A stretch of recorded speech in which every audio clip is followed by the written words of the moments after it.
Hello everybody, Lucas here, and today I'm going to show you how to do a very simple character animation in After Effects.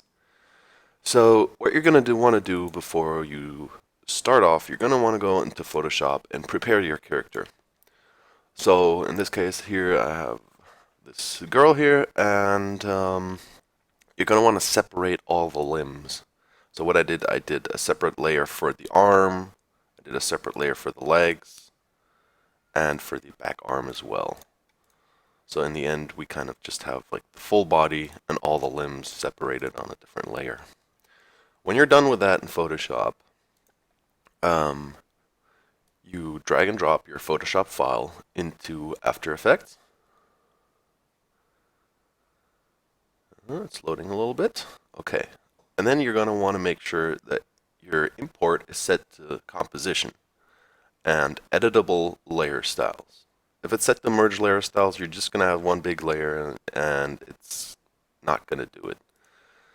So yeah, now that we have our character set up, we can just drag and drop our little composition with the film clip here onto this little film clip here. And then it'll make a composition that looks exactly, or is exactly as big as our Photoshop file. Just to make this a bit nicer looking, we'll go to composition settings, and we'll just make this an HD format. So 1920 by unlock the lock aspect ratio to get a custom resolution. 1920 by 1080, so full HD. And we're just gonna click on our layer on our character and press S for scale, and just scale it down to the size that you want it. Finally, I'm just going to go back into the composition settings again and make the background white, so we don't have those fuzzy outlines. I just grabbed this character from the internet, but you can, of course, you can use anything you want, anything that you've made yourself. Okay, now we have our character in our composition, and we're pretty much ready to animate. Now you're wondering, where are my layers? I just imported this thing, there's no layers. Well, you're going to have to double click on your layer here, and you'll be brought to the sub-composition. In this composition, once again, I'm just going to set the background to white, and I'm going to make the aspect ratio, the width a bit bigger, just so we have some space to move. Okay. Now, let's just start off with something simple. With the arm that is in the front, we'll just click on the layer and make sure it's selected. And we're going to use the puppet tool to kind of move the arm a little bit. The puppet tool is right here. It's like this pin thing. And you'll use it like this. You'll click on the joints to kind of make an axis. So right now I'm going to click on the shoulder, on the elbow, on the wrist, and on the rest of the hand. Come back to the selection tool, and now if I click on my layer and I press U on my keyboard, you can see that there are 3 keyframes right here, and those are the puppet pins that I just created. I'm just going to copy paste these and add them to the last frame. And now you're pretty much ready to animate. Just move your marker in the timeline a bit further ahead and simply move the puppet pin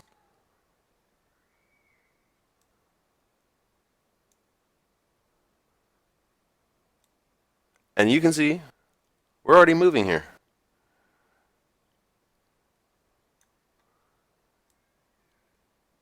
Now, complex animations will be a bit harder, of course.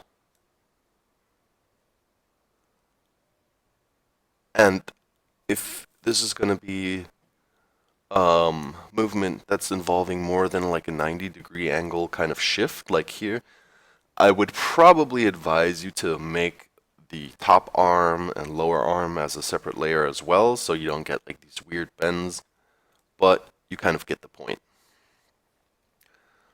Um,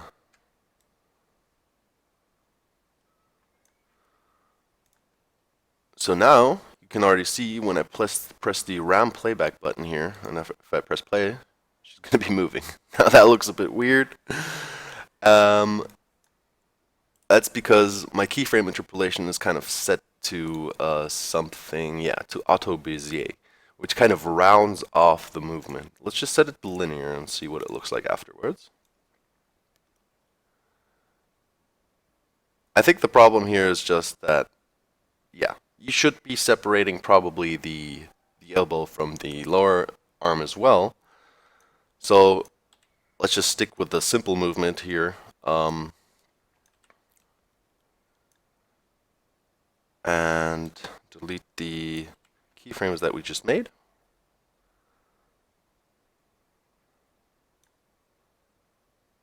Oh, here you go. Sorry, I was missing those. And let's just do a simple animation. Like that.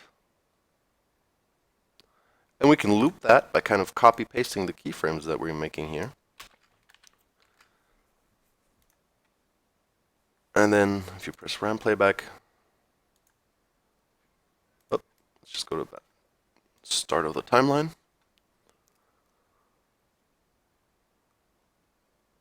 There you go. Now we have a very simple hand moving without having to redraw every single frame of this, which is very cool. Now let's just go to our back arm, the arm with a staff, and this one we're just going to want to rotate. We're not going to want to use the puppet tool to deform it. We're just going to want to rotate it. So I'm going to press R on my keyboard, and then I'll have my rotation up. And I'm going to, before I make a keyframe, I'm going to move the anchor of the arm. So you're going to want to set the axes of where the rotation point of your arm is. If I'm going to just rotate it now, you can see that the anchor is actually in the middle of the body right now. That's not what we want. We want the anchor to be at the shoulder. So we go to this thing here called the pan behind tool, and we're going to click on the anchor and drag it to the top of the shoulder where we actually want it. Okay. And now we're going to make a keyframe and rotate it a little bit back and move forward in the timeline and rotate it a bit forward. The rotation numbers are here. Just click and drag and you'll see what's going on. So we're just going to copy paste the last keyframe here. And let's press play and see what happens. There you go, and now she's wielding a staff.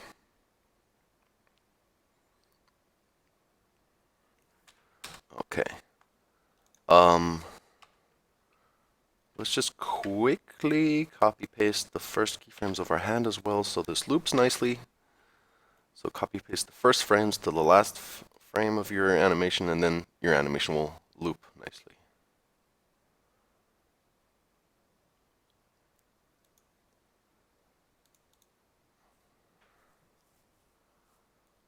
Okay. Oops. I made a mistake there. Okay. Next step. Of course, you can do this with the legs as well. Kind of make her jump up and down or even walk. Next thing we're going to do is we're going to animate the hair really quickly. So I'm going to go to my body layer that has the hair on it. And now, of course, yes, you can also use the puppet tool for this. So I could go in here and kind of create like 3 little points and move forward in my timeline. And I'm just going to press U again on the bodies to see my puppet pins that I just created on the body. And I'm going to see, this is a thing sometimes, like when you're on the layer, but the puppet pins don't show up, you actually clicking on the layer, go under deform or one of the subsections, and they'll show up again. So I'm just going to kind of do this, and you can see, uh-oh, why is my body moving even though I'm just moving the top part? Well, that's because um, there's kind of like an angle which is indicating that the whole thing should move. What we can do, we can add a stiffness, a puppet starch point to the rest of the body so we know that this part of the body should not be moving. So as you can see here, I'm just going to click all over the place, and you can see that it's kind of filling it in at some places kind of like grayish. That means that at those regions, the puppet starch tool is in effect. Now if you have a very high res or high geometry image, this isn't going to work perfectly. So what you can also do is kind of set your puppet starch tools to the points where no movement should be, and add like another puppet pin tool so it knows that around here there should be no movement. So I've added my puppet pin tools, moving forward in the timeline, and now you can see if I manipulate the hair, it will only manipulate the hair, or the head a little bit as well. And there you go. We can kind of create a very, very simple kind of like hair floating in the air animation. Now, this works fine for something simple like this two-stranded hair piece, but if you have something like a very detailed anime character, like single hair strands or whatever, you're going to go crazy because you're going to have to animate like a bunch of different things. So I've found a simple way to kind of bypass that. It doesn't always look the best, but it's a simple and effective way to kind of animate hair is to just go under effects and presets and look for an effect called ripple. And I'm just going to drag and drop that onto my body here. And we're going to up the radius. And now you can already see it's rippling your character. Let's just first create a wave speed that kind of looks what like our rippled hair would look like. So let's up the wave speed to about, I don't know, like 85. That looks good. And kind of mess with the wave height as well a little bit. Okay, there you go. Now what we're going to want to do is you're going to want to reduce the radius of your puppet pin. And now you can see the radius is right in the center. So we're just going to move the center of the ripple by either kind of editing these numbers here, or you can just simply drag and drop it onto your hair. And I would drop it on the tip of your hair. Let's maybe just make it a little bit bigger. And let's just press play and see what happens.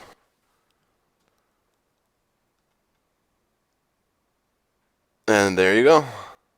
You'll have hair kind of waving in the wind in a simple way.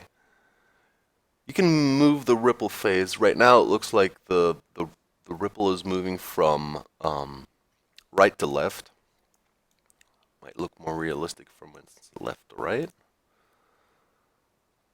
Let's just see. Up. Ripple phase. Let's.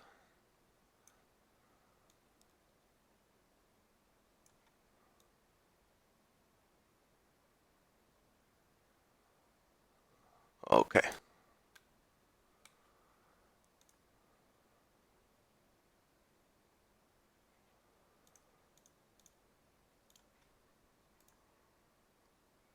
Just press the RAM preview button, and it'll kind of render you a preview of what you've just made. And there you go. You have a very, very simple character animation. Of course, what you can do is you can also separate the mouth and the eyes and have different facial expressions, which you'll just switch every frame or so to kind of create like the illusion of a talking character or whatever.